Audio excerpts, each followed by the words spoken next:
माननीय प्रधानमंत्री जी, आप अपने व्यस्त समय में कुछ समय हमारे लिए निकाला, इसके लिए हम आभारी हैं। और अब मैं उनसे अनुरोध करूंगा कि इस सम्मेलन में आए हमारे साथियों तथा अधिकारियों का मार्गदर्शन करें। पैराग्राफ। गृह मंत्री जी के स्वागत के बाद प्रधानमंत्री मंत्री श्री राजीव गांधी ने दृढ़ और विश्वास भरे शब्दों में सम्मेलन में उपस्थित अधिकारियों को संबोधित किया।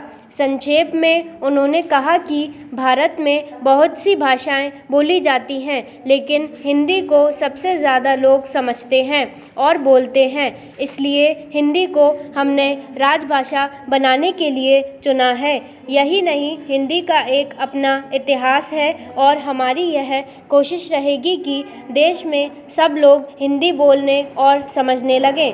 इस दिशा में काफ़ी काम भी हुआ है, लेकिन जैसा कि अभी गृह मंत्री जी ने कहा कि जिस गति से और जिस तेज़ी से काम होना चाहिए था, शायद नहीं हो पाया है। पैराग्राफ। कल हमारा एक दूसरा सम्मेलन हुआ था, उसमें भी कई मुद्दे उठाए गए थे।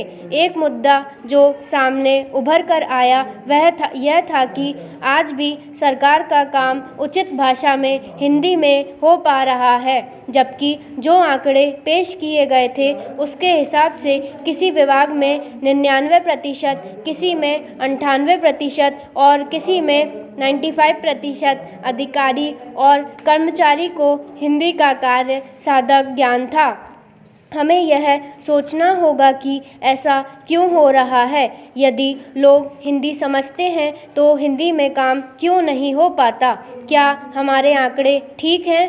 क्या सचमुच 99% लोग हिंदी अच्छी समझते हैं, या यह आंकड़े केवल प्रोत्साहन भत्ता लेने के लिए ही हैं?